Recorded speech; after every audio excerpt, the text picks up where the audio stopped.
जय हिंद दोस्तों। आप सभी का अपना यूट्यूब चैनल गौतम जी के जीएस एकेडमी में स्वागत है। दोस्तों हम लोग यहाँ पर ज्ञान बिंदु जीएस एकेडमी संस्था के द्वारा टेस्ट सीरीज चला जा रहा है। उसी टेस्ट को आज हम लोग टेस्ट नंबर 81 लेकर आए हैं, जो कि यह टेस्ट आपको 20/11/2024 को टेस्ट हुआ है। यदि टेस्ट नंबर 81 से पहले आप नहीं देखे हैं तो हमारा यूट्यूब चैनल पर प्ले लिस्ट बनाकर डाल दिया गया है, वहाँ से आप लोग देख सकते हैं। यह दोस्तों सभी एग्जाम के लिए अति महत्वपूर्ण हो, चाहे आप दोस्तों यूपीएससी, बीपीएससी या बिहार एसएससी, या दोस्तों बिहार दरोगा, रेलवे या बिहार पुलिस के एग्जाम की तैयारी कर रहे हैं, या दोस्तों कोई भी ऑल कॉम्पिटेटिव एग्जाम की तैयारी कर रहे हैं, तो सभी एग्जाम के लिए आपको अति महत्वपूर्ण क्वेश्चन है। प्रत्येक सेट में दोस्तों 100 क्वेश्चन रहता है, तो यहाँ पर हम लोग प्रत्येक क्वेश्चन को देखेंगे, इसलिए वीडियो को शुरू से लेकर अंत तक बने रहिएगा। क्वेश्चन नंबर पहला का है कि भारत में वर्ष 1975 में तीसरी बार आपातकाल घोषित किए जाने के दौरान भारत के राष्ट्रपति कौन थे? याद रखना है फखरुद्दीन अली अहमद। फखरुद्दीन अली अहमद दोस्तों, जब भारत में 1975 में तीसरी बार आपातकाल घोषित किया गया था, तो उस समय फखरुद्दीन अली अहमद राष्ट्रपति के पद पर थे, याद रखिएगा। नेक्स्ट है कि केंद्र राज्य संबंध में विवाद का एक कारण था। तो केंद्र राज्य संबंध में विवाद का जो कारण रहा है वह दोस्तों राज्यपाल का पद रहा है, याद रखिएगा। किसका पद? तो राज्यपाल का पद। नेक्स्ट पाते हैं क्वेश्चन नंबर 3। क्वेश्चन 3 का है, ध्यान दीजिएगा कि संविधान के भाग 6 के अनुच्छेद राज्य के विधानमंडल के घटकों से संबंधित है। तो देखिए दोस्तों, संविधान के जो भाग 6 में राज्य विधानमंडल के घटक संबंधित है, तो अनुच्छेद यहाँ पे आपसे पूछ रहा है, तो वह 168 से लेकर 212 तक है, याद रखिएगा। नेक्स्ट है कि 2 या अधिक राज्यों के लिए एक उच्च न्यायालय की स्थापना किसके द्वारा की जा सकती है? तो यह दोस्तों संसद के द्वारा पारित कानून के द्वारा, संसद के द्वारा पारित कानून के द्वारा, याद रखिएगा। नेक्स्ट क्वेश्चन पाते हैं, क्वेश्चन नंबर आपको यहाँ पे 5 है। क्वेश्चन 5 का रहा कि प्रश्नकाल व संसद के सदन की कार्यवाही प्रारंभ होने के मध्य के समय को क्या कहते हैं? बताइए दोस्तों, प्रश्नकाल व संसद के सदन की कार्यवाही प्रारंभ होने के मध्य काल को दोस्तों हम लोग शून्यकाल कहते हैं, याद रखिएगा, शून्यकाल। नेक्स्ट है कि अनुच्छेद 245 के अनुसार संसद का कार्य है। तो अनुच्छेद 245 के अनुसार संसद का जो कार्य है दोस्तों, कानून बनाना, याद रखिएगा। क्या? तो कानून बनाना। नेक्स्ट है क्वेश्चन नंबर 7। बोला कि स्वतंत्र भारत के प्रथम विदेश मंत्री कौन थे? तो स्वतंत्र भारत के प्रथम विदेश मंत्री बनाया गया था दोस्तों आपको जवाहरलाल नेहरू को, याद रखिएगा, जवाहरलाल नेहरू को। नेक्स्ट है कि भारत के राष्ट्रपति के विरुद्ध महाभियोग प्रस्ताव पर संसद के किसी सदन के कितने सदस्यों का हस्ताक्षर आवश्यक है? तो दोस्तों 1/4, याद रखिएगा। कितना? तो 1/4। नेक्स्ट है कि निम्नलिखित में कौन सा भारतीय नागरिकों के लिए एक मौलिक कर्तव्य नहीं है? तो आपका दोस्तों जो दार्शनिक स्वभाव और जिज्ञासा की भावना विकसित करना, ये आपका मौलिक कर्तव्य नहीं है, याद रखिएगा। तो यहाँ पे बाकी याद रखना है, देश की रक्षा करना है, सार्वजनिक संपत्ति की भी सुरक्षा करना आपका मौलिक कर्तव्य है। प्राकृतिक पर्यावरण की रक्षा करना और उसे बेहतर बनाना, ये भी आपका मौलिक कर्तव्य है। नेक्स्ट है कि भारत का निम्न में कौन सा राज्य यहूदियों को धार्मिक अल्पसंख्यक के रूप में मान्यता नहीं देता है? तो दोस्तों केरल, जो भारत में दोस्तों जो केरल राज्य है, या यहूदियों को, याद रखना है, यहूदियों को धार्मिक अल्पसंख्यक के रूप में मान्यता नहीं देता है, वो आपका केरल राज्य है। तो ऑप्शन नंबर यहाँ पे आपका ए हो जाएगा। नेक्स्ट है कि वर्तमान समय का कौन सा भारतीय राज्य वर्ष 1956 में मैसूर राज्य के रूप में अस्तित्व में आया था? तो याद रखना दोस्तों कर्नाटक। कर्नाटक का पहले दोस्तों मैसूर बोला जाता था, याद रखिएगा। नेक्स्ट है कि निम्नलिखित में से किस युग के दौरान भारत में शुतुरमुर्ग पाए जाते थे? तो भारत में दोस्तों जो शुतुरमुर्ग पाए जाते थे वह पूरा पाषाण काल में, याद रखना है, पूरा पाषाण काल में। नेक्स्ट है कि मुंडक उपनिषद किससे संबंधित है? तो मुंडक उपनिषद दोस्तों आपको अथर्ववेद से संबंधित है, याद रखिएगा। किससे? अथर्ववेद से। क्वेश्चन नंबर 14 है कि दिगंबर संप्रदाय इनमें से किस धर्म से संबंधित है? तो दिगंबर संप्रदाय जो है दोस्तों वह जैन धर्म से संबंधित है, याद रखिएगा। किस धर्म से? तो जैन धर्म से।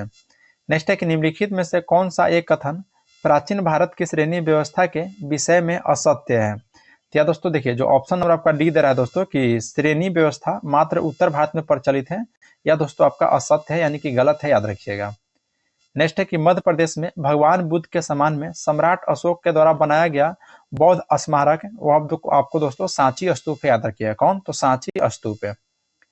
नेक्स्ट है कि निम्नलिखित में से किसने मोहम्मद गजनवी के हमले के बाद सोमनाथ मंदिर को पुनः निर्माण करवाया था? देखिए दोस्तों, जो भीमदेव थे, और जब मोहम्मद गजनवी हमला किया था उसके बाद दोस्तों सोमनाथ मंदिर को पुनः निर्माण करवाए थे भीमदेव, याद रखिएगा। नेक्स्ट है दोस्तों सूची 1 को सूची 2 के साथ मिलान करना है। तो इसके देखिए हम आंसर बता देते हैं, क्योंकि दोस्तों यहाँ पे दहसाला प्रणाली अलाउद्दीन खिलजी यहाँ पे आपका व्यक्ति नहीं हो जाएगा, इसलिए आपका नेक्स्ट पेज पर है।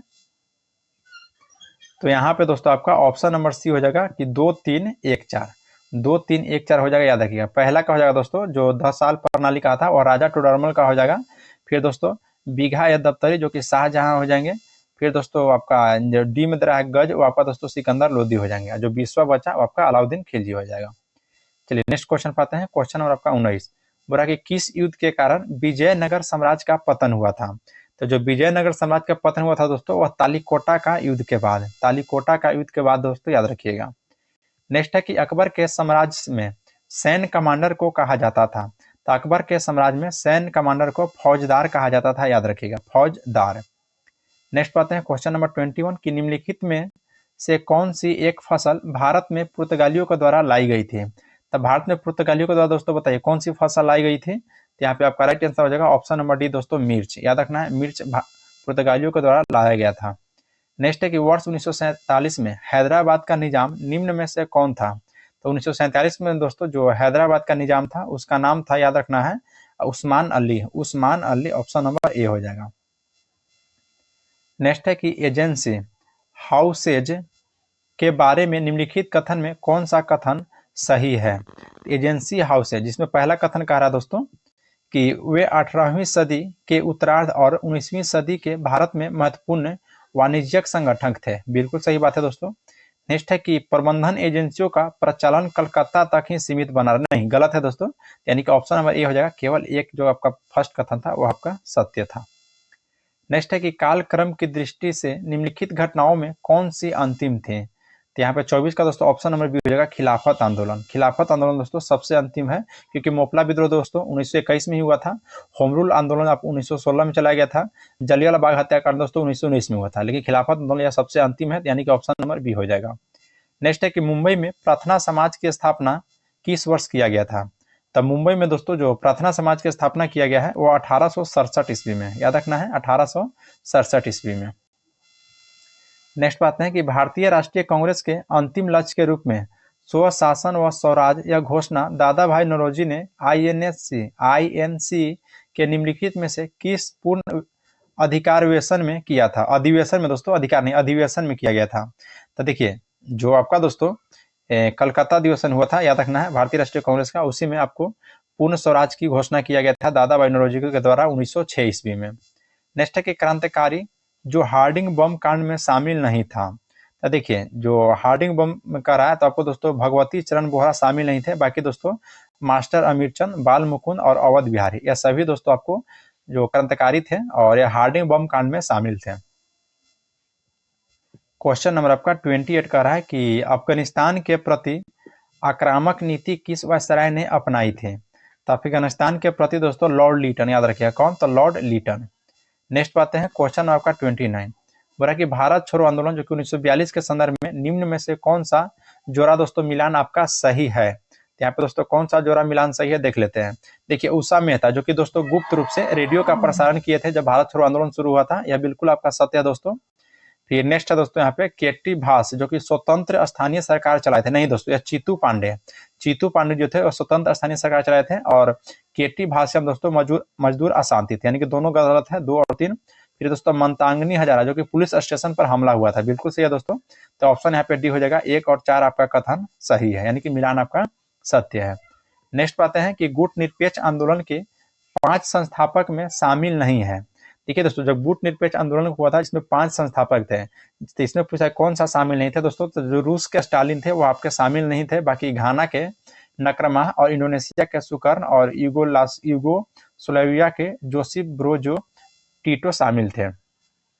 नेक्स्ट है कि टेराकोटा आर्मी टेराकोटा की मूर्ति का एक संग्रह किस देश के पहले सम्राट की सेनाओं को दर्शाता है। बताइए दोस्तों। यहाँ पे आपका दोस्तों 4 ऑप्शन है, तो इसी में से आपको बताना है कि यहाँ पे कौन आपका राइट हो जाएगा। तो यहाँ पे दोस्तों 31 का जो ऑप्शन है आपका ऑप्शन नंबर ए कि चीन, या आपका राइट हो जाएगा चीन, याद रखिएगा। नेक्स्ट बात है कि मैग्ना कार्टा किसके द्वारा जारी अधिकारों का चार्टर है। तो मैग्ना कार्टा है दोस्तों यह इंग्लैंड के राजा जॉन के द्वारा। नेक्स्ट है कि किस मंदिर के पास चारूपलम विलेज ऑफ इंक्लाइन स्थित है। तो यहाँ पे आपका 33 का ऑप्शन बी हो जाएगा राजा राजराजेश्वर मंदिर। राजराजेश्वर मंदिर आपका राइट हो जाएगा।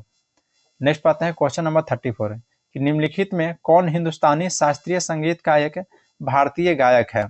तो ऑप्शन बी हो जाएगा दोस्तों शुभा मुदुगल। शुभा मुदुगल याद रखिएगा। नेक्स्ट है कि हिमाचल प्रदेश का डोंगरी उत्सव मुख्य रूप से किस धार्मिक समुदाय के द्वारा मनाया जाता है। तो राइट आंसर हो जाएगा आपका 35 का ऑप्शन नंबर डी, हिंदू समुदाय के द्वारा याद रखिएगा। और याद दोस्तों हिमाचल प्रदेश का है डोंगरी उत्सव, याद रखना है। नेक्स्ट है कि पृथ्वी का 72वां हिस्सा कौन सा है। बताइए दोस्तों पृथ्वी का 72वां हिस्सा कौन सा है। Crust, core, mantle, asthenosphere. तो क्रस्ट आपका हो जाएगा ऑप्शन नंबर ए आपका राइट हो जाएगा दोस्तों 36 का ऑप्शन नंबर ए। और मेंटल दोस्तों बीच वाला हिस्सा है, और कोर जो सबसे अंतिम है जिसको केंद्र बोला जाता है। नेक्स्ट है कि निम्नलिखित में कौन सी आग्नेय शैल नहीं है। तो आग्नेय शैल दोस्तों यहाँ पे आपका 37 का जो आपका डोलोमाइट दे रहा है आपका आग्नेय शैल का उदाहरण नहीं है, बाकी गैब्रो, ग्रेनाइट, बेसाल्ट ये सभी आपका आग्नेय शैल का उदाहरण है। नेक्स्ट है कि निम्नलिखित में कौन सा एक बहिर्जनित बल है। बहिर्जनित बल कौन सा है दोस्तों यहाँ पे बताइए। तो देखिए जो पवन है दोस्तों यह बहिर्जनित बल का उदाहरण हो जाएगा। नेक्स्ट है कि हिमनद घाटी में अर्धगोलाकार गड्ढों को क्या कहा जाता है। तो हिमनद घाटी में दोस्तों जो अर्धगोलाकार होता है उस गड्ढे को हम लोग याद रखना है कि सर्क के रूप में जानते हैं, सर्क के रूप में। क्वेश्चन नंबर 40 का रहा है कि सफेद कोह पर्वत श्रृंखला का एक 12 हिस्सा में स्थित है। तो यहाँ पे आपका राइट आंसर हो जाएगा 40 का ऑप्शन नंबर है पाकिस्तान में स्थित है, याद रखिएगा। चलिए क्या 41 है कि बलेडो रेगिस्तान किस देश में स्थित है। तो बलेडो रेगिस्तान दोस्तों आपको पोलैंड में स्थित है, याद रखिएगा। कहाँ में, तो पोलैंड में।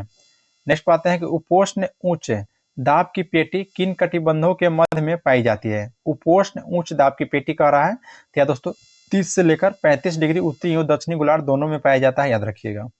नेक्स्ट है कि मृत सागर एक अत्यधिक खारा जल निकाय है और यह निम्नलिखित में से किस महाद्वीप में स्थित है। तो यह आपका दोस्तों एशिया में स्थित हो जाएगा, ऑप्शन नंबर यहाँ पे डी हो जाएगा। नेक्स्ट है कि इनमें से किस भारतीय राज्य की सीमाएं चीन, नेपाल और भूटान से जुड़ी हुई है। तो यहाँ पर दोस्तों सिक्किम है जो कि आपका दोस्तों याद रखना है चीन से भी, नेपाल से और भूटान तीनों से जुड़ा हुआ है, याद रखिएगा। नेक्स्ट है कि जननांकीय अंतराल शब्द क्या सूचित करता है। तो जननांकीय अंतराल जो है शब्द दोस्तों यह याद रखना है आपको, जन्म दर एवं मृत्यु दर के जो बीच का अंतर होता है वही आपको सूचित करता है। क्वेश्चन नंबर 46 स्वर्णिम चतुर्भुज परियोजना का शुभारंभ किसने किया था। तो स्वर्णिम चतुर्भुज परियोजना का शुभारंभ दोस्तों अटल बिहारी वाजपेयी के द्वारा किया गया है, याद रखना है अटल बिहारी वाजपेयी। नेक्स्ट है कि 1941 में जहाज निर्माण उद्योग निम्नलिखित में से किस स्थान पर शुरू हुआ था। तो यह दोस्तों आपको विशाखापट्टनम जो कि आंध्र प्रदेश में पड़ता है वहीं पे शुरू हुआ था। नेक्स्ट है कि निम्नलिखित में से किस भारतीय राज्य में नाभिकीय संयंत्र यानी कि न्यूक्लियर प्लांट स्थित नहीं है। तो कहाँ में स्थित नहीं है दोस्तों, तो आपका बिहार में स्थित नहीं है, बाकी दोस्तों महाराष्ट्र में स्थित है जो कि नरोरा के नाम से जाना जाता है। नहीं तारापुर, महाराष्ट्र में दोस्तों तारापुर याद रखना है। नरोरा तो आपका उत्तर प्रदेश में हो जाएगा। फिर तमिलनाडु में है दोस्तों कुडनकुलम, फिर राजस्थान में भी है। चलिए नेक्स्ट है कि चंबल नहर सिंचाई परियोजना संबंधित है। तो यह दोस्तों आपका यमुना बेसिन से है, यमुना बेसिन से याद रखिएगा। नेक्स्ट है कि पीली क्रांति इनमें से किसे संदर्भित करती है। तो पीली क्रांति आपको आ जाएगा दोस्तों या तिलहन उत्पादन से, तो ऑप्शन देखिए सी में दिया गया है तिलहन उत्पादन में वृद्धि से। नेक्स्ट है कि ESZ है का अर्थ क्या है। तो ESZ का अर्थ है दोस्तों कि eco sensitive zone, eco sensitive zone आपका राइट हो जाएगा। क्वेश्चन नंबर यहाँ पे 52 दिया गया है कि सूची 1 को सूची 2 के साथ सुमेलित करना है। एक तरफ जौ आरक्षित क्षेत्र, एक तरफ राज है। तो मानस, मानस जो दोस्तों आपका असम राज्य में स्थित है। सुंदरबन हो जाएगा आपका दोस्तों पश्चिम बंगाल में। नंदा देवी, तो नंदा देवी दोस्तों आपका उत्तराखंड में हो जाएगा, और पंचमढ़ी जो कि आपका दोस्तों मध्य प्रदेश में हो जाएगा। यहाँ पे ऑप्शन ये हो जाएगा 3, 4, 2, 1। चलिए नेक्स्ट क्वेश्चन पाते हैं। क्वेश्चन नंबर 53 बोला कि सुनामी की उत्पत्ति किसके द्वारा होती है। तो सुनामी की उत्पत्ति दोस्तों समुद्र के अंदर उत्पन्न होने वाले भूकंप से होती है, याद रखिएगा। नेक्स्ट है कि राष्ट्रीय आय की गणना करते समय किस एक को कारक के रूप में लिया जाता है। तो यह दोस्तों याद रखना निर्यात को, निर्यात को लिया जाता है। नेक्स्ट है कि निम्न में से कौन सी परियोजना रोलिंग प्लान कही जाती है। तो रोलिंग प्लान दोस्तों जो आपको छठी पंचवर्षीय योजना है उसी को दोस्तों रोलिंग प्लान के नाम से भी जाना जाता है, याद रखिएगा। नेक्स्ट बात है कि निम्नलिखित में कौन भारत में ग्रामीण गरीबों का कारण नहीं है। तो भारत में दोस्तों गरीबी का कारण नहीं है, ग्रामीण गरीबी का पूछ रहा है। तो 56 का ऑप्शन ए हो जाएगा कि ग्रामीण क्षेत्रों में पलायन, ग्रामीण क्षेत्रों में पलायन आपका नहीं है, याद रखिएगा। नेक्स्ट है कि निम्नलिखित में कौन सा प्रत्यक्ष वित्त का स्रोत नहीं है। तो प्रत्यक्ष वित्त का स्रोत नहीं दोस्तों आपका नाबार्ड हो जाएगा। नेक्स्ट है कि निम्नलिखित में से किसकी अध्यक्षता में कर प्रशासन सुधार आयोग का गठन किया गया था। तो राइट हो जाएगा 58 का ऑप्शन बी, डॉक्टर पार्थ सारथी सोम। नेक्स्ट है कि आवेग का विमीय सूत्र है। तो आवेग का दोस्तों यहाँ पे जो विमीय सूत्र है ऑप्शन ए हो जाएगा MLT-1। नेक्स्ट पाते हैं कि निम्नलिखित में कौन सी झूठ का पता लगाने वाली मशीन है। तो झूठ की पता लगाने वाली मशीन दोस्तों पॉलीग्राफ बोलते हैं उसको, यानी कि ऑप्शन नंबर 60 का सी हो जाएगा, पॉलीग्राफ है। नेक्स्ट है कि किसी वस्तु का वेग व्यतीत हुए समय के समानुपाती होता है, तो वस्तु क्या होगा। तो वस्तु दोस्तों आपका एक समान उसका त्वरण हो जाएगा, याद रखिएगा, एक समान त्वरण। टू है कि निम्न में से कौन सी ऊर्जा समुद्र से नहीं मिलती है। तो समुद्र से जो ऊर्जा नहीं मिलती है दोस्तों वो भूतापीय ऊर्जा है, याद रखिएगा, कौन सी, तो भूतापीय ऊर्जा। नेक्स्ट है कि तुल्यकाली उपग्रह के परिक्रमण की अवधि होती है। तो तुल्यकाली उपग्रह के दोस्तों जो परिक्रमण की अवधि होती है वह याद रखना आपको 24 घंटे की होती है। कितनी, तो 24 घंटे की। नेक्स्ट है कि जब शुद्ध जल में डिटर्जेंट डाला जाता है तो पृष्ठ तनाव पर क्या प्रभाव पड़ता है। तो देखिए दोस्तों जब शुद्ध जल में डिटर्जेंट डाला जाएगा तो उसका दोस्तों पृष्ठ तनाव घट जाएगा, याद रखिएगा, क्या होता है, तो घट जाता है। नेक्स्ट है कि निम्नलिखित में कौन सी एक विद्युत चुंबकीय तरंग नहीं है। तो विद्युत चुंबकीय तरंग नहीं है दोस्तों आपका ध्वनि तरंग, याद रखना है, यह अनुदैर्ध्य तरंग है। बाकी प्रकाश तरंग, रेडियो तरंग, सूक्ष्म तरंग दोस्तों विद्युत चुंबकीय तरंग का उदाहरण है। नेक्स्ट है कि किन तत्वों के बाह्यतम कोश में 7 संयोजक इलेक्ट्रॉन होते हैं। तो यहाँ पे राइट आंसर होगा 66 का ऑप्शन नंबर है, हैलोजन समूह में, याद रखना हैलोजन। नेक्स्ट है कि निम्नलिखित में से कौन सा एक परमाणु के तत्व नहीं है। एक परमाणु तत्व नहीं दोस्तों, आयोडीन आपका हो जाएगा, एक परमाणु तत्व नहीं है। नेक्स्ट है कि निम्नलिखित में कौन सा एक रासायनिक परिवर्तन है। तो रासायनिक परिवर्तन दोस्तों आपका प्राकृतिक रूप से बाल सफेद हो जाना आपका रासायनिक परिवर्तन है, याद रखिएगा। नेक्स्ट है कि रासायनिक अभिक्रिया N2+X फिर उसको दोस्तों संतुलित करने पर 2NH3 में X की मान कितना हो जाएगा। तो इसमें दोस्तों आपका जो X का मान होगा वह दोस्तों 3 हो जाएगा, याद रखिएगा। नेक्स्ट है कि कौन सा तत्व का गलनांक और क्वथनांक सबसे उच्च है। तो दोस्तों आपका टंगस्टन का, याद रखना है, टंगस्टन का। नेक्स्ट बात है क्वेश्चन नंबर 71, बोला कि सामान्यतः अधातुओं के ऑक्साइड प्रकृति में कैसे होता है। तो देखिए दोस्तों जो अधातु की दोस्तों ऑक्साइड आपसे पूछेगा तो याद रखना है अम्लीय होता है, कैसा, तो अम्लीय। नेक्स्ट है कि वर्गीकी स्वर्ग के संदर्भ में स्तनपायी यानी कि मेमेलिया शब्द एक है। तो मेमेलिया शब्द क्या है दोस्तों, तो याद रखना है आपका, यहाँ दोस्तों एक वर्ग है, क्या है, तो वर्ग, यानी कि ऑप्शन नंबर सी हो जाएगा। नेक्स्ट है कि निम्नलिखित में से पशु जगत का संघ कौन सा युग्म गलत है। तो 73 का दोस्तों ऑप्शन ये हो जाएगा, जो कि लीवर फ्लूक या निमोडेटेटा बोल रहा है, नीमेटोडा, यह आपका दोस्तों गलत है। बाकी साइकोन दोस्तों पोरिफेरा संघ का है, झींगे आपको अर्थोपोडा में आ जाएगा, और स्टार फिश दोस्तों आपको इकाइनोडर्मिनेटा का है। 24 की माइट्रोकॉन्ड्रिया किस में नहीं पाया जाता है, बताइए दोस्तों, माइट्रोकॉन्ड्रिया किस में नहीं पाया जाता है। तो माइट्रोकॉन्ड्रिया दोस्तों याद रखना है जीवाणु यानी कि बैक्टीरिया में नहीं पाई जाती है। नेक्स्ट है कि फलों में मुख्यतः कौन सा हार्मोन प्रचुर मात्रा में पाया जाता है। तब फलों में दोस्तों जो प्रचुर मात्रा में हार्मोन पाया जाता है वो साइटोकाइनिन, याद रखिएगा, साइटोकाइनिन। नेक्स्ट बात है कि निम्नलिखित में से कौन सा विटामिन आयरन के अवशोषण को प्रभावित करता है। तो आयरन को दोस्तों अवशोषण को प्रभावित विटामिन सी करता है, याद रखिएगा। नेक्स्ट है कि लाल रक्त कणिकाओं का व्यास कितना होता है। तो लाल रक्त कणिकाओं का दोस्तों जो व्यास होता है वह याद रखना आपको 7.8 नैनोमीटर। नेक्स्ट है कि गुर्दे के खराब होने से रक्त में यूरिया का संचय हो सकता है, इसे क्या कहा जाता है। तो इसे दोस्तों याद रखना यूरेमिया कहा जाता है, यूरेमिया। नेक्स्ट है कि सिट्रलस लैटिनस किसका वनस्पतिक नाम है। तो यह दोस्तों तरबूज का। नेक्स्ट बात है क्वेश्चन नंबर 18, बोला कि मॉम शब्द हाल ही में किसके संबंध में चर्चा में रहा है। तो मॉम जो शब्द रहा है दोस्तों वह मंगलयान से संबंधित है, मंगलयान से, याद रखिएगा। नेक्स्ट है कि डीआरडीओ के द्वारा निर्मित इनमें से कौन सी मिसाइल हवा से हवा मार करने में सफल मिसाइल है। तो हवा से हवा मार करने में दोस्तों जो सफल मिसाइल है वो आपका अस्त्र है, याद रखिएगा, क्या है, तो वो अस्त्र है। नेक्स्ट है कि अस्थायी रूप से संग्रहित डाटा के लिए उपयोग किया जाने वाला शब्द क्या है। तो आपका दोस्तों हो जाएगा कैशे डाटा, क्या, तो कैशे डाटा। नेक्स्ट है कि निम्नलिखित में किसका उदाहरण क्रिप्टो लॉकर से है। क्रिप्टो लॉकर से दोस्तों तो आपको रैंसमवेयर याद रखना है, रैंसमवेयर। क्वेश्चन नंबर 84, बोला कि निम्नलिखित परमाणु कार्यक्रम के जनक किसे माना जाता है। तो परमाणु कार्यक्रम के जनक दोस्तों होमोजी भाभा, यानी कि दोस्तों होमो जहांगीर भाभा याद रखना है। नेक्स्ट है कि श्री जगदीप धनखड़ पूर्व राज्यपाल पश्चिम बंगाल के जन्म कौन से राज्य में हुआ है। देखिए दोस्तों, पूर्व राज्यपाल रह चुके हैं पश्चिम बंगाल के जगदीप धनखड़। इनका जन्म स्थान आपसे पूछ रहा है दोस्तों, तो याद रखना है आपको यार राजस्थान। कहाँ में? तो राजस्थान में। क्वेश्चन नंबर आपका दोस्तों 86 बोल रहा है कि रियाद किस देश की राजधानी है। तो रियाद किस देश का है दोस्तों? तो सऊदी अरब का। सऊदी अरब का रियाद हो जाएगा, याद रखिएगा। बांग्लादेश का दोस्तों राजधानी ढाका है। म्यांमार का दोस्तों नैमपिता है, याद रखना है। नेक्स्ट है कि निम्नलिखित में से किस भारतीय राज्य में बक्सा किला स्थित है। दोस्तों आपका पश्चिम बंगाल में स्थित है, याद रखिएगा। कहाँ में? तो पश्चिम बंगाल में।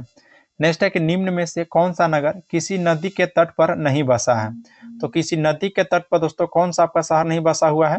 तो भोपाल, याद रखिएगा। भोपाल दोस्तों नहीं बसा हुआ है। नेक्स्ट है कि एस अंगस्टम ऑट्स किसकी एक आत्मकथा पुस्तक है। तो यह दोस्तों आपका सानिया मिर्जा की पुस्तक है, याद रखना किसकी? तो सानिया मिर्जा की। नेक्स्ट है कि निम्नलिखित में से किस खेल प्रतियोगिता में सैयद मुश्ताक अली ट्रॉफी दी जाती है। तो सैयद मुश्ताक अली ट्रॉफी दोस्तों क्रिकेट में दिया जाता है, याद रखिए। किसमें? तो क्रिकेट में। नेक्स्ट पाते हैं क्वेश्चन नंबर दोस्तों 91 कि निम्न में से कौन सा आयोग में सुमेलित नहीं है। देखिए, विश्व स्वास्थ्य संगठन जिसका मुख्यालय दोस्तों जेनेवा स्विट्जरलैंड में, सही है। विश्व पर्यटन संगठन दोस्तों जिसका मुख्यालय मैड्रिड स्पेन में पड़ता है, भी सही है। अंतर्राष्ट्रीय मुद्रा कोष जिसको दोस्तों वाशिंगटन डीसी जो कि अमेरिका में पड़ता है, ये भी आपका सही है। अंतर्राष्ट्रीय न्यायालय पेरिस, नहीं दोस्तों, अंतर्राष्ट्रीय न्यायालय द हेग हो जाएगा, यानी कि ऑप्शन नंबर दोस्तों डी हो जाएगा, जो कि आपका गलत है। नेक्स्ट है कि अंतर्राष्ट्रीय नृत्य दिवस कब मनाया जाता है। तो देखिए दोस्तों, जो अंतर्राष्ट्रीय नृत्य दिवस मनाया जाता है उसको याद रखना आपको 29 अप्रैल को, 29 अप्रैल। नेक्स्ट है कि क्षेत्रफल के दृष्टि से बिहार का सबसे छोटा जिला कौन सा है। हाँ, तो क्षेत्रफल के दृष्टि से पूछेगा दोस्तों, तो बिहार का जो सबसे छोटा जिला है वो आपका शिवहर है, याद रखिएगा। और सबसे नवीनतम जिला दोस्तों तो आपका अरवल हो जाएगा। क्वेश्चन नंबर 94 है कि कोपेन के अनुसार दक्षिण बिहार किस जलवायु क्षेत्र के अंतर्गत आता है। तो कोपेन के अनुसार दोस्तों जो दक्षिण बिहार है वह याद रखना है AW के अंतर्गत आता है। नेक्स्ट है कि बिहार के किस उप नवाब को अफगानों ने हत्या कर दिया था। तो आपका राइट आंसर है दोस्तों 95 का ऑप्शन सी, क्योंकि दोस्तों हैबत जंग को हत्या किया गया था, जैनुद्दीन हैबत जंग, याद रखिएगा। नेक्स्ट है कि निम्नलिखित में कौन सा व्यक्ति बिहार में होम रूल लीग संबंधित नहीं थे। बिहार से दोस्तों होम रूल लीग से संबंधित कौन से व्यक्ति निम्नलिखित में से नहीं थे। तो राजेंद्र प्रसाद नहीं थे दोस्तों, बाकी मजहरूल हक भी थे और हुसैन खां थे। नेक्स्ट है कि बिहार में राजनीतिक पीड़ित दिवस कब मनाया जाता है। तो यह दोस्तों 10 अगस्त 1929 को, 10 अगस्त 1929 को याद रखिएगा मनाया गया था। नेक्स्ट है कि हाल ही में समाचारों में रहा उजानी बांध किस राज्य में स्थित है। तो उजानी बांध दोस्तों महाराष्ट्र में स्थित, याद रखना है। ऑप्शन नंबर यहाँ पे डी हो जाएगा। नेक्स्ट है कि CAR-T सेल थेरेपी निम्नलिखित में से किस प्रकार का एक नया रूप है। तो यह दोस्तों देखिए ऑप्शन बी हो जाएगा सेलुलर इम्यूनोथेरेपी। देखिए दोस्तों, इस सेट का आपका लास्ट क्वेश्चन है। अगर वाकई में वीडियो आप लोग को अच्छा लगा होगा तो लाइक जरूर कीजिएगा, और दोस्तों आप हमारा यूट्यूब चैनल पर पहली बार हैं तो चैनल को सब्सक्राइब कर लीजिए और बेल आइकन को प्रेस कर लीजिए। क्वेश्चन नंबर 100 बोल रहा है दोस्तों कि RBI ने किस देश से 100 मीट्रिक टन सोना वापस भारत लाया है। 100 मीट्रिक टन दोस्तों आपका इंग्लैंड से जो सोना भारत लाया है, याद रखना है। कहाँ से? तो UK से। तो यहाँ पे दोस्तों सेट नंबर आपका 81 समाप्त हो गया है। अगर इससे पहले का सेट आप नहीं देखे हैं तो हमारा यूट्यूब चैनल पर प्लेलिस्ट बनाकर डाल दिया गया है, वहां से आप लोग देख सकते हैं। मिलते हैं दोस्तों आपसे नेक्स्ट वीडियो में। जय हिंद दोस्तों।